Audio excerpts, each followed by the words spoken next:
شکریہ جناب اسپیکر. ابھی جو بات ہو رہی ہے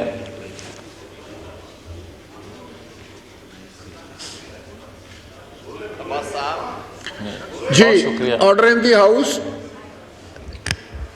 میری گزارش ہے جی کہ جو نون صاحب نے بات کی ہے وہ سارے ہاؤس کی آواز ہے، اور جو بات راجہ ریاض صاحب کہہ رہے ہیں اس پہ بھی پورے ہاؤس کا اگر کوئی ایک آدھ اس پہ اتفاق نہ کرے تو الگ بات ہے، مگر پورا ہاؤس اس پہ متفق ہے. کہ آپ یہ دیکھیں کہ اگر جی جاری رکھیں پلیز. نوید صاحب جی جاری رکھیں پلیز. کوئی نہیں، یہ آپ مجھے ایڈریس کریں. آپ میں راجہ صاحب آپ کی خدمت میں گزارش یہ کرنا چاہتا ہوں جناب اسپیکر کہ 2-3 ہفتوں میں ایسی سازش بے نقاب ہو رہی ہے اور ایسے انکشافات ہو رہے ہیں کہ میں تو سمجھتا تھا کہ ان انکشافات کو دیکھتے ہوئے اداروں کے اندر ایک بچال ہوگا کہ ہمارے اداروں پہ یہ جو الزامات ہیں یہ کیسے لگ گئے اور پاکستان جیسے ملک کو کتنا بدنام کیا جا رہا ہے. وہ احتساب کے لیے کوئی نہ کوئی راہ ڈھونڈ رہے ہوں گے، سخت احتساب کے لیے کہ آئندہ ایسا ہو نہ. مگر بڑی بدقسمتی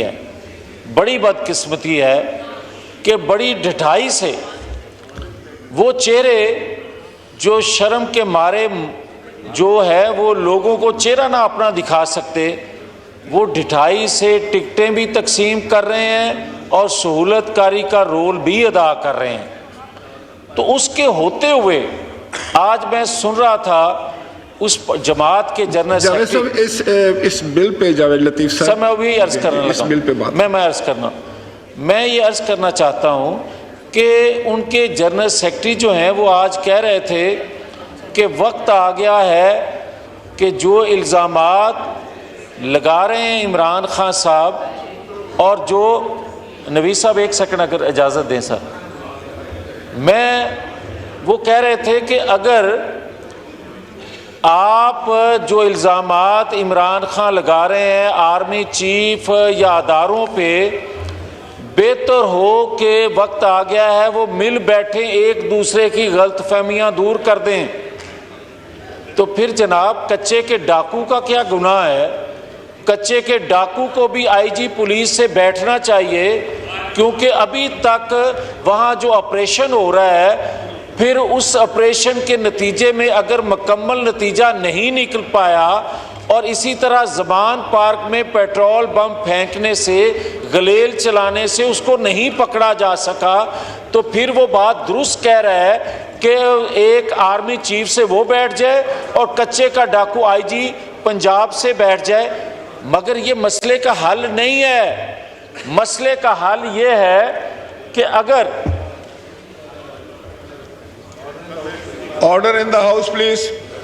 مسئلے کا حل یہ ہے کہ کب تک فیصلوں سے پاکستان کو نقصان پہنچتا رہے گا اور ہم یہ کہیں گے چلو مٹی پاؤ آگے چلیں. یہ مٹی پاؤ آگے چلنے سے کام نہیں بنے گا. آپ دیکھیں کہ ایک فیصلہ آیا، ذوالفقار علی بھٹو کو پھانسی پہ لٹکا دیا گیا اور پھر کہا گیا کیونکہ اب وہ واپس نہیں آ سکتے لہٰذا آگے چلیں. آپ نے دوسرے پرائم منسٹر کو تاحیات نااہل کر دیا، نواز شریف کو، اور آپ یہ کہہ رہے ہیں کیونکہ وہ فیصلہ آ چکا مٹی پاؤ آگے چلیں. آج جو بات نون صاحب کر رہے ہیں مجھے یہ بتایا جائے کہ یہ پارلیمان جو ہے یہ آئین قانون بناتی ہے اور اس کی کوکھ سے ادارے جو ہیں رہنمائی لیتے ہیں، اداروں کو روشنی ملتی ہے، اداروں کے قوانین بنتے ہیں. مجھے یہ بتایا جائے کہ اس ہاؤس کی اگر کوئی عزت نہیں ہے اس ہاؤس کی کوئی اہمیت نہیں ہے تو پھر اس ہاؤس سے بننے والے قوانین جو ہیں ان پر آپ یہ کہتے ہیں توہین عدالت، توہین فلاں ادارے کی ہو گئی، اور ہمیں تو کبھی بندوق والے پکڑ لیتے ہیں اور کبھی جو ہیں وہ ہتھوڑے والے پکڑ لیتے ہیں۔ یہ جناب اسپیکر میری گزارش ہوگی کہ ماضی میں بھی ایسا نہیں ہوا، اور ایک دفعہ جو ہوا تھا وہ بھی اسپیکر صاحب نے جو ریکارڈ پیش کیا تھا انہوں نے بھی توہین پارلیمان کیا تھا، اور آج بھی کمپرومائز نہ کیا جائے۔ جو پارلیمان نے فیصلہ دے دیا ہے اسی کو فیصلے کو مانتے ہوئے اسی پر بھی آپ بھی رولنگ دیں برائے مہربانی، ورنہ یہ کہیں کام رکے گا نہیں۔ ہوگا یہ کہ پھر پاکستان کے اندر جو آج 75 سالوں میں ہو رہا ہے، اور پھر ہم روتے ہیں کہ پاکستان کی تباہی و بربادی ہو گئی۔ آج سٹینڈ لیں، اس قوانین جو بنتے ہیں یہاں پہ ان پر آپ اگر اس پہ سٹینڈ نہیں لیں گے تو اس یہاں بل پاس جو ہوتے ہیں پھر وہ کون اس کا دفاع کرے گا؟ بہت شکریہ۔ محترم غلام علی